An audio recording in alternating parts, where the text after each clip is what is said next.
Why is the salvation so great? Okay, రక్షణ ఎందుకు గొప్పది? Right, one of the reason why salvation is so great, అందులో ఒక point ఉంది. Why salvation is so great అంటే, రక్షణ ఎందుకు అంత గొప్పది? ఎందుకంటే రక్షణలో ఒకటైతే ఉంది. There is one property of salvation. So ఇందులో ఇన్ఫినిట్ ప్రాపర్టీస్ ఉంటాయి సాల్వేషన్లోనే కదా. యా, ఇప్పుడు నువ్వు ఇంత డ్రాప్ ఆఫ్ బ్లడ్ ఇచ్చావంటే, ఒక సిరంజ్ రక్తం తీసుకొని నీకు ఒక 4-5 పేపర్లు ఇస్తారు. అందులో ఏమేమి ఉన్నాయి, ఆ విటమిన్, ఇది బ్లడ్ షుగరు, అవి ఇవి అన్నీ మొత్తం అన్నీ చేసి నీకు లిస్ట్ ఇస్తారు. యా, అంటే ఆ రక్తంలో అన్నీ ఉంటాయి అన్నమాట. ఈవెన్ వాటర్లో కూడా చాలా ఉంటాయి. In every liquid you will find that. So ఇందులో ఒకటి the forgiveness of the sins, పాప క్షమాపణ అనేటువంటిది ఇందులో రక్షణలో ఒక ముఖ్యమైనటువంటి భాగం. ఇది అందరికీ తెలుసు. మరి రక్షణలో క్షమించబడ్డాయి, రక్షణలో ఉన్నాయి. Now I'm giving an idea. సరే, ఇప్పుడు రక్షణ ఎంతవరకు వ్యాలిడ్ చూద్దాం. Let's study this subject. Right, ఇందులో ఒక 2 వచనాలు తీసుకుందాం. రోమీయులు 3:24-25, 2 పేతురు 1:9. This is very very important subject. ఇది చాలామందికి ఇప్పుడు బైబిల్ చదవడానికి, వారి యొక్క ఆధ్యాత్మిక సంబంధమైనటువంటి జీవితానికి, ఇతరులు చూడడానికి, వాళ్ళు చూసుకోవడానికి ఇది ఒక స్కెలిటన్ లాంటిది. ఈరోజు ఇది అర్థమైన వారు ధన్యులు. సాధారణంగా what you don't understand you criticize. What you don't understand, నీకు అర్థం కాని దాన్ని ఏం చేస్తారు? విమర్శిస్తారు. ఓకే, రోమిలకు రాసిన పత్రిక 3:24-25. కాబట్టి నమ్మువారు ఆయన కృపచేతనే క్రీస్తు యేసునందలి విమోచనము ద్వారా ఉచితముగా నీతిమంతులని తీర్చబడుచున్నారు. పూర్వము చేయబడిన పాపములను, ఏం చేయబడిన పాపాలు? పూర్వము చేయబడిన పాపములను దేవుడు తన ఓర్మి వలన ఉపేక్షించినందున ఆయన తన నీతిని కనుపరచవలనని క్రీస్తు యేసు రక్తమునందలి విశ్వాసము ద్వారా ఆయనను కరుణాధారముగా బయలుపరచెను. రైట్, ఇక్కడ 25లో స్టార్టింగ్ ఏమనుంది? పూర్వము చేయబడిన పాపములను దేవుడు తన ఓర్మి వలన ఉపేక్షించినందున ఆయన తన నీతిని కనుపరచను. మరి ఆయన నీతిని చూపించాలని. సో ఈ వచనాన్ని చూస్తే ఏ పాపాలు క్షమించబడ్డాయని ఉంటుంది? ఒక మనిషి యొక్క గత పాపాలు. ఓకే, 2 పేతురు 1:9, 2 పీటర్ 1:9. ఇవి ఎవనికి లేకపోవునో వాడు తన పూర్వ పాపములకు శుద్ధి కలిగిన సంగతి మరచిపోయి గుడ్డివాడును దూరదృష్టి లేనివాడును అగును. రైట్, ఇక్కడ కూడా చూస్తే ఇవి ఎవనికి లేకపోవునో వాడు తన పూర్వ పాపములకు శుద్ధి కలిగిన సంగతి మరిచిపోయి గుడ్డివాడును దూరదృష్టి లేనివాడును నగును.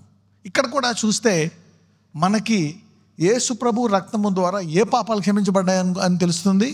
గత పాపాలు. So these are the 2. ఇలాంటి ఇంకా చాలా ఉంటాయి. These are 2 foundations. ఓకే, ఇప్పుడు మనం బైబిల్లో ఏది పడితే అది తీయొచ్చా? ఆది కాండం నుంచి ప్రకటన వరకు చదివిన తర్వాత కంక్లూషన్కి రావాలి. Right, now having this knowledge, ఈరోజు చాలామంది వ్యక్తిగత జీవితంలో you will get a peace. మీకు అనేకులకు ఒక శాంతి వస్తుంది ఈరోజు, గొప్ప శాంతి అనండి. Many of you will get great peace if you understand this. Okay, right, now having this knowledge, 1 యోహాను 1:7. అయితే ఆయన వెలుగులో ఉన్న ప్రకారము మనమును వెలుగులో నడిచిన యెడల మనము అన్యోన్య సహవాసము గలవారమై ఉందుము. అప్పుడు ఆయన కుమారుడైన యేసు రక్తము ప్రతి పాపము నుండి మనలను పవిత్రులనుగా చేయును. అయితే ఆయన వెలుగులోనున్న ప్రకారము మనమును వెలుగులో నడిచిన ఎడల, అంటే మనం ఎందులో ఉన్నాము? రైట్, ఓకే, మనము వెలుగులో నుంచి నడుస్తున్నాం. అంటే మనము బలములో ఉన్నామా, బలహీనతలో ఉన్నామా? బలహీనతలో ఉన్నాం. We are weak in our flesh, weak in our body. Okay, right, వెలుగులో ఉన్న ప్రకారం మనము వెలుగులో నడిచిన ఎడల మనము అన్యోన్య సహవాసము గలవారు ఉందాం. అప్పుడు ఏమవుతామంటే మనము సహవాసం కలిగి ఉంటాం. We will have fellowship. Okay, ఉదాహరణకి మీరు అన్నదమ్ములనో అక్క చెల్లెలనో భార్యాభర్తలను చూశారనుకో, ఎంత ముచ్చటైంది అనుకుంటావు. నువ్వు వెంబడించి 1 నెల చూసావనుకో, అదే అక్క చెల్లెలు ఇంట్లో ఎలా కొట్టుకుంటారో మీకేం తెలుసు. తర్వాత మళ్ళీ చూస్తే they will be good. Okay, so ఈ బలహీనతలో మనం ఉన్నప్పుడు, దేవుళ్ళు వెళ్తున్నప్పుడు అనేక సార్లు మనము చీకటిలో ఉన్నాం కాబట్టి చీకటి మనల్ని అధిగమించినప్పుడు ఏం చేస్తాడంట, అప్పుడు ఆయన కుమారుడైన యేసుక్రీస్తు రక్తము ప్రతి పాపము నుండి మనలను ఎప్పుడు నడిచినప్పుడు. అసలు ఆయనతో నడిస్తే నువ్వు పాపం ఎందుకు చేస్తావు అంటే, ఈ లెక్కన వెలుగులోనున్న ప్రకారం మనము వెలుగులో నడిచిన ఎడల మనము అన్యోన్య సహవాసం గలవారమై. ఇదేమైనా సహవాసం? ఇలాంటి సహవాసాలు సాధారణంగా ఉద్యోగాల్లో ఉండవు. నువ్వు రైట్ టైంకి రాకపోయినా, టార్గెట్ అవ్వకపోయినా ఏం చేస్తారు, నిన్ను పీకేస్తారు. అందుకే ఈ సహవాసాన్ని దేవుడు ఆయన ఏమంటాడు, వరుడు వధువు. ఆ సంబంధాన్ని కూడా ఎలా పోలుస్తాడంటే, వధువేమో వరుణ్ణి గౌరవించాలా, ప్రేమించాలా. అయితే వరుడు ఎంతవరకు ప్రేమించాలా, తన ప్రాణము పోయే వరకు. She should respect the husband. Okay, స్త్రీకి ఎందుకు చెప్తున్నాడు? బైబిల్లో ఏదైనా ఒకటి చెప్తున్నాడు అంటే అర్థం ఏంటి? ఇప్పుడు నేను నిన్ను నీతిమంతుడిగా చేస్తున్నాను అంటే అర్థం ఏంటి? నువ్వు నీతిమంతుడివి కావు. స్త్రీని నువ్వు భర్తని గౌరవించాలి అని చెప్తున్నాడంటే అర్థం ఏంటి? ఆ స్త్రీ ఆల్రైట్. పురుషుడికి మరి నువ్వు ప్రేమించాలి అంటే ప్రాణం పోయే వరకు ప్రేమించాలా, ప్రాణం పెట్టే వరకు ప్రేమించాలా అంటే అర్థం ఏంటి? రైట్. ఓకే, అందుకే నీతిమంతుడు ఎలా జీవించాలా? విశ్వాసం. అందుకే నువ్వు దేని చెప్పున నడుచుకోవాలని ఉంటుంది బైబిల్లో? జ్ఞానము చెప్పున. So marriage should be led according to wisdom, not sentiment.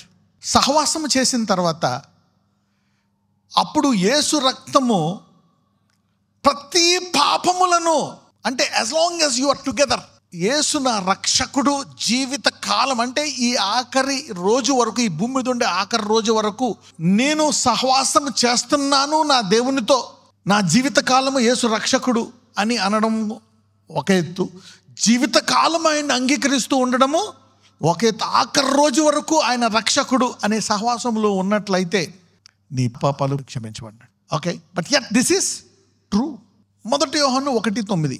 మన పాపములను మనము ఒప్పుకొని నేడలా ఆయన నమ్మదగిన వాడును నీతిమంతుడును కనుక ఆయన మన పాపములను క్షమించి సమస్త దుర్నీతి నుండి మనలను పవిత్రులనుగా చేయను. రైట్. పాపాలు ఎవరు ఒప్పుకుంటారు? సాధారణంగా ఇది ఒక ప్రాసెస్. ఇందులో 2 ఉంటాయి. మొదటిగా ప్రతిసారి నేను పాపిని అనాల్సిన అవసరం లేదు. ఓకే, సాధారణంగా నేను పాపిని అని నువ్వు యాత్రలో అనాలా, లేకపోతే ముందు అనాలా?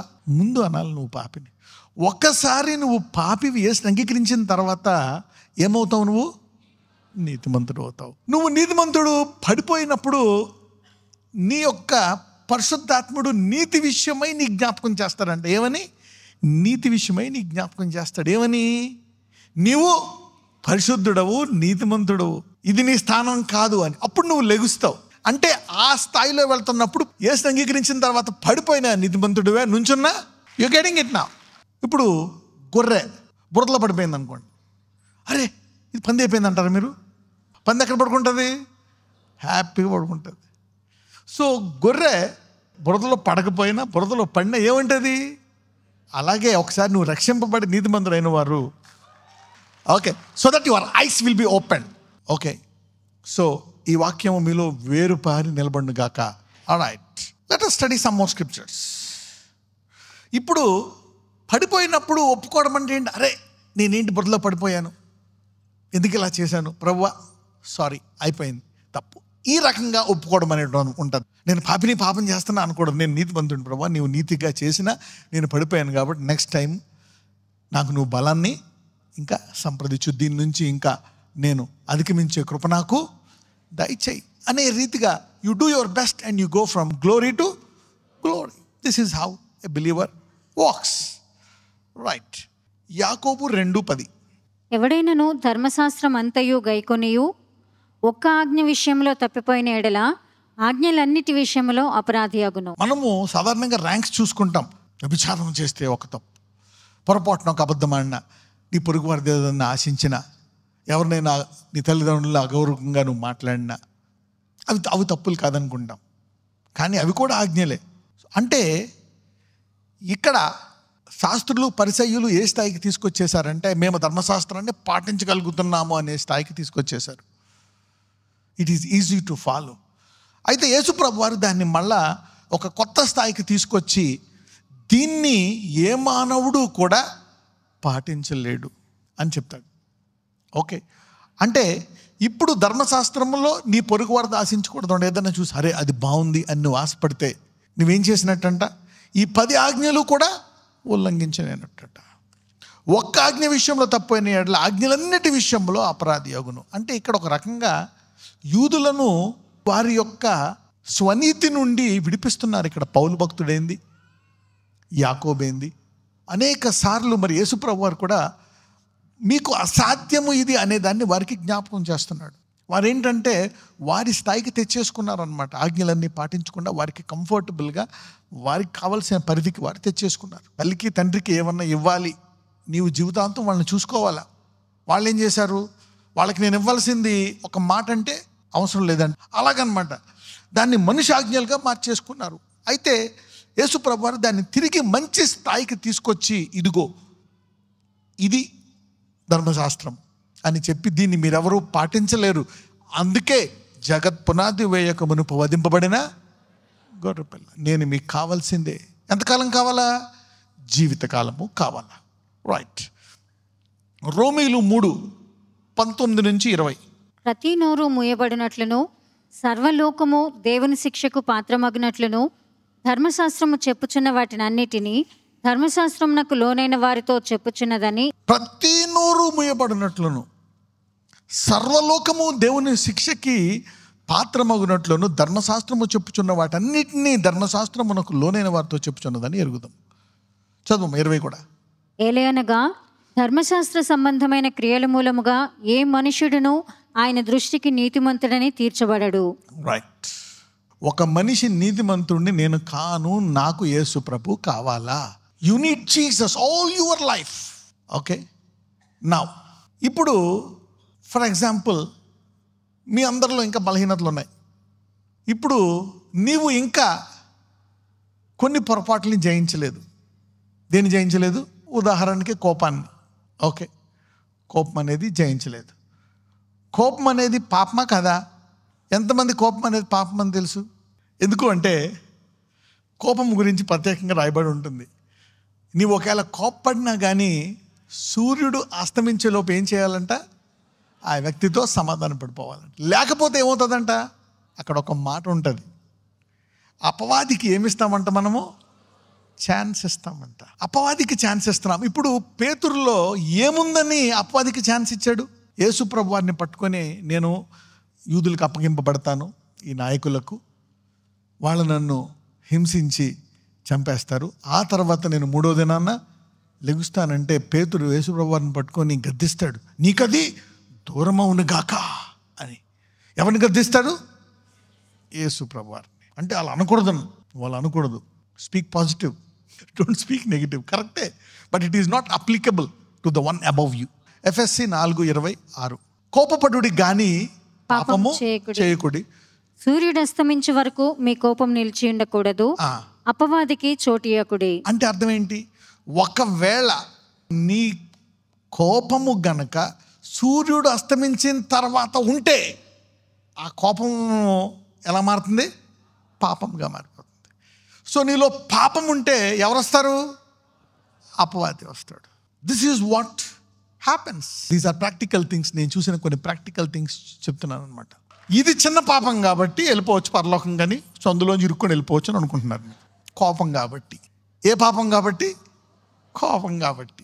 ఎవరైనా సరే పెద్ద లైట్ తీసుకుంటారు ఇందులో. పరలోకం జయించిన వాడికా జయించని వాడికా? ప్రకటన 3:5. జయించువాడు అలాగున తెల్లని వస్త్రములు ధరించుకొని. జయించువాడు అనండి. జయించువాడు.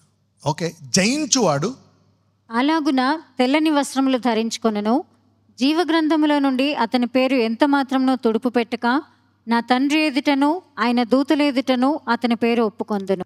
జయించువాడు అలాగున తెల్ల వస్త్రములు ధరించుకొను, జీవగ్రంథములో నుండి అతని పేరు ఎంత మాత్రమును తుడిచిపెట్టక నా తండ్రి ఎదుట ఆయన దూతల ఎదుట అతని పేరు ఏం చేస్తాడంట? ఒప్పుకుంటాడంట. ఏం జయించిన వాడు? ఏ పాపాన్ని? కోపాన్న, అబద్ధాలన, వ్యభిచారాన్న. అది హై లెవెల్స్, లో లెవెల్స్, ర్యాంకులు ఉంటాయా? అలాగంటే యోహాన్లో he that is in Christ cannot sin. ఎందుకు అతను పాపం చేయలేడంట. మరి క్రీస్తు వాక్యం అతనిలో ఉన్నవాడు ఆ పొరపాటు చేయలేడంట. అపవాది వాడిని తాకలేడంట. 1 యోహాను 3:8 నుంచి చదువుదాం. అపవాది మొదటి నుండి పాపము చేయుచున్నాడు కనుక పాపము చేయవాడు అపవాది సంబంధి. రైట్. అపవాది ఎప్పటి నుంచి చేస్తున్నాడు? మొదటి నుంచి పాపం చేస్తున్నాడు కనుక పాపము చేయవాడు అపవాది సంబంధి. అపవాది యొక్క క్రియలను లయపరచుటకే దేవుని కుమారుడు ప్రత్యక్షమాయను. అపవాది యొక్క క్రియలను లయపరచుటకే దేవుని కుమారుడు ప్రత్యక్షమయ్యాడు. అంటే నీలో ఇంకా ఆ పాపాలు ఉండాలా, ఉండకూడదా?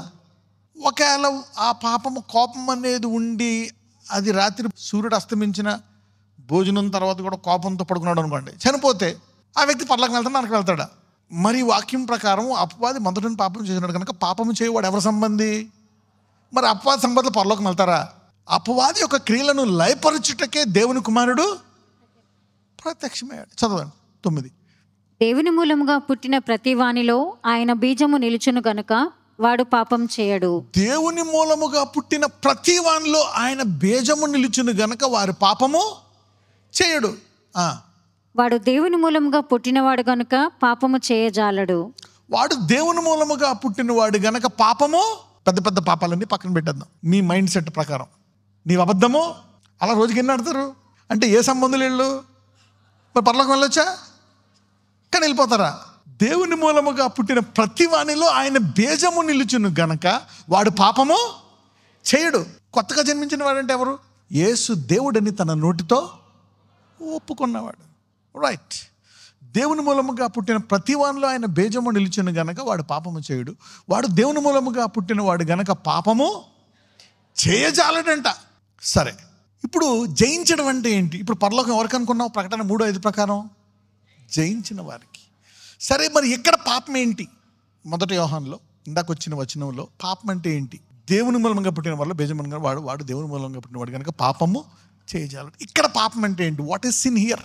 అక్కడేమో నువ్వు ఆయనతో సహవాసము చేస్తే, అన్యోన్య సహవాసం చేస్తే ప్రతి పాపము నుండి, అంటే నువ్వు ఆఖరి రోజు కూడా యేసు నా దేవుడు అని నా సహవాసం నడుస్తూ ఉంటే ఆ రోజు ఆఖరి గడియ దాకా నీ పాపాలన్నీ కూడా. ఈ వచనం ప్రకారం ఏంటి? అసలు పాపాలు చేయకూడదు. నువ్వు కొత్తగా జన్మించిన పాపాలు చేయడానికి అసలు అవకాశమే లేదు. You see now. ఇప్పుడు ఎలాగా? How? When there are so many things, how? So ఇప్పుడు డైరెక్ట్గా పరలోకం వచ్చిన వెళ్ళిపోదాం. ఇప్పుడు ప్రకటన 3:5. జయించువాడు అలాగున తెల్లని వస్త్రంలో జయించుకొని జీవగ్రంథంలో నుండి అతని పేరు అంత మాత్రం తుడిచిపెట్టక నా తండ్రి ఎదుట అతని దోతులు ఎదుట అతని పేరు ఒప్పుకుంటాడంటే జయించువాడు అంటే ఇప్పుడు ఇక్కడ పాపాలన్నీ జయించువాడు అని అనుకున్నాం అనుకోండి, అలా చెప్పొచ్చు.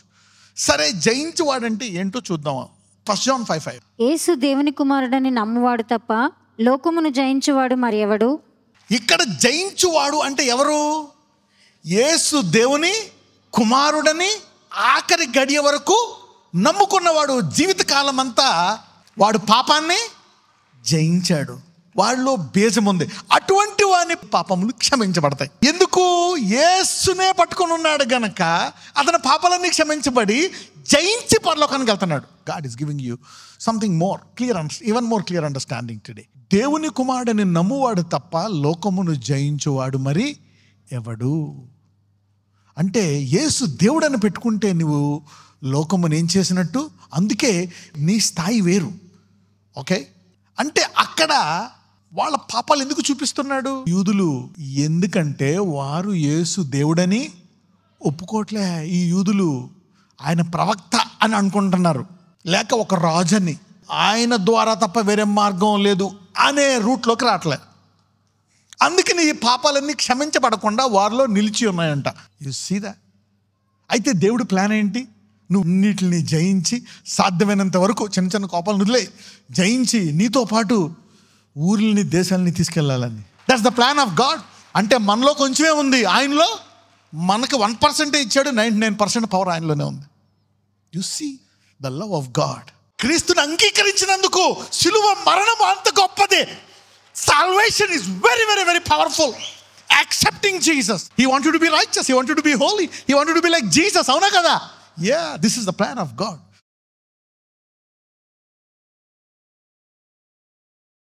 నజరేయుడైన యేసయ్య లార్డ్ విజిట్ దేర్ బాడీస్. ఇదిగో ప్రభా, తలనొప్పి, సైనస్, మైగ్రెయిన్, ఎలర్జీ, నడుము నొప్పి, అయా ఎముకల్లో నొప్పులు, చర్మ వ్యాధులు, కండరాల్లో వ్యాధులు, కిడ్నీలో వ్యాధులు, లివర్లో వ్యాధులు, గాల్ బ్లాడర్లో వ్యాధులు, ప్రతి విధమైన వ్యాధిని ఇదిగో ఈరోజు ఆ దేహంలోంచి బయటికి రమ్మని ఆజ్ఞాపిస్తున్నాను. Lord heal those bodies from head to toe. Cancer, AIDS, HIV, blood sugar, blood pressure, thyroid, TB, tumours, lumps, every sickness, heal them today.